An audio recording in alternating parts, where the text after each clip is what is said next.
Dans la série de romans Shaitan et Azuria, l'auteur nous guide à travers l'espace et le temps dans le but de nous faire vivre une grande aventure. Son aventure. De son éveil spirituel à la découverte de sa destinée, Shaitan Silver, alias l'auteur, le guide, le faucon ou encore l'enfant dragon, vous racontera ses aventures.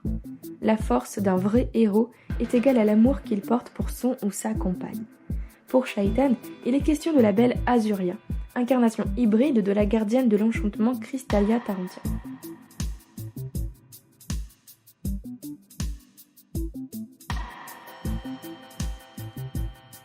Dans ce tout premier livre de cette série de fantasy-fiction, vous suivrez les aventures de Shaitan et de ses chevaliers dragons appelés sur Tanir, le berceau de la nature par Gaïa en personne.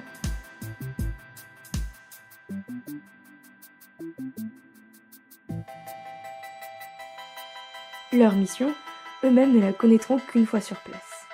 Une chose est sûre, l'heure est venue pour l'esprit du faucon de s'éveiller à son destin.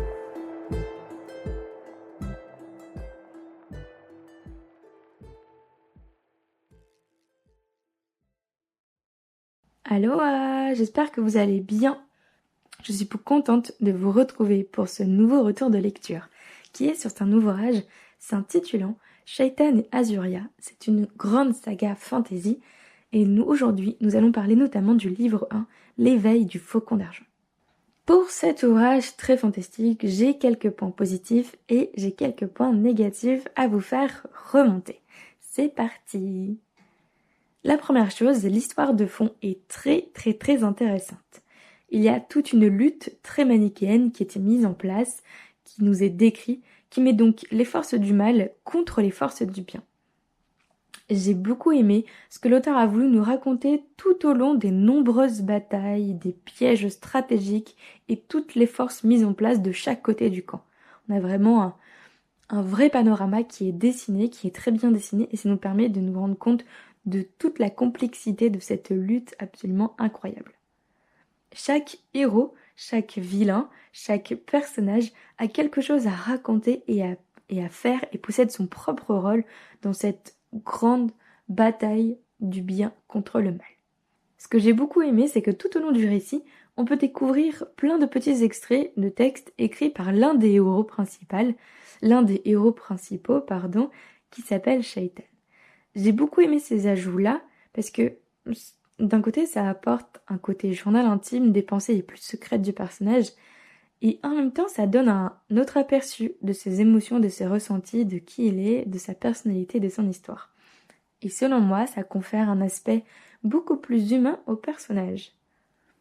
Ce qui m'a également plu dans cet ouvrage, c'est que nous avons un glossaire à la fin et c'est vraiment très chouette de l'avoir mis, c'est vraiment super comme idée parce que ça nous permet d'aller le feuilleter au fur et à mesure de notre lecture et de comprendre entièrement toutes les relations que chaque héros partage, que chaque personnage partage les uns avec les autres. C'est vraiment une très bonne idée et comme il y a beaucoup de héros, beaucoup de personnages, beaucoup de vilains, etc., ça nous permet vraiment de comprendre les relations les uns avec les autres, sans être perdus. Maintenant, voyons les choses qui m'ont déplu. Comme je le disais, l'histoire est très intéressante sur le fond, mais elle reste selon moi assez fouillie sur plusieurs points.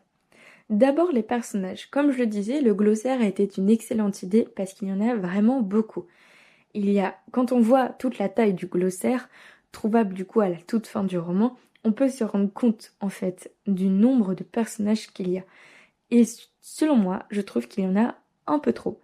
L'auteur ne prend pas assez le temps, en fonction de chaque personnage, et c'est normal, vu qu'il y en a énormément, de les présenter, ou en tout cas de les introduire de manière suffisamment claire et cohérente. Et du coup, j'étais par moments un peu perdue, tellement il y en avait dans tous les sens. Ce que je retenais était assez manichéen, c'était ok, lui c'est un gentil, lui c'est un méchant. Parfois je me trompais, mais c'était histoire de pas me perdre tellement il y avait des noms très différents et des personnalités très différentes. Et c'est vraiment dommage parce qu'on se rend compte à la toute fin que chaque personnage a un rôle très important. Mais là, les personnages sont à peine esquissés et du coup c'est un peu dommage. C'est assez réducteur pour eux et c'est triste.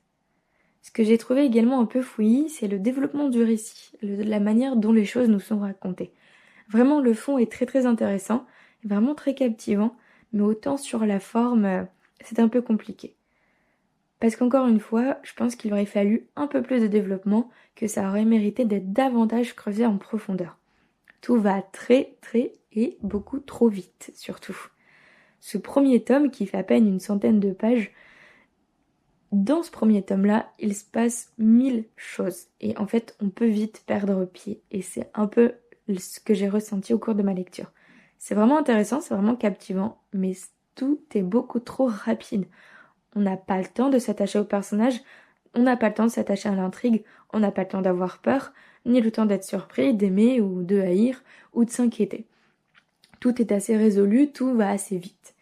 Et c'est beaucoup trop dommage parce qu'encore une fois, le fond de l'histoire est vraiment chouette. Donc même si le fond de l'histoire est vraiment chouette et que j'ai beaucoup apprécié, je n'ai pas accroché à l'univers. Il y a pas mal de choses qui, selon moi, manquaient cruellement d'explications, manquaient cruellement de profondeur, manquaient en fait de développement, et c'est ce qui a fait que j'ai décroché. À la fin du premier tome, je me suis dit que je ne lirai pas la suite, même s'il y a plusieurs autres tomes qui vous attendent. N'hésitez pas, si vous souhaitez tenter l'expérience. En tout cas, je vous laisse comme d'habitude le lien d'achat dans la description, et je vous dis à la semaine prochaine pour un autre retour de lecture. C'était Abby pour le podcast Auto-édition. Salut!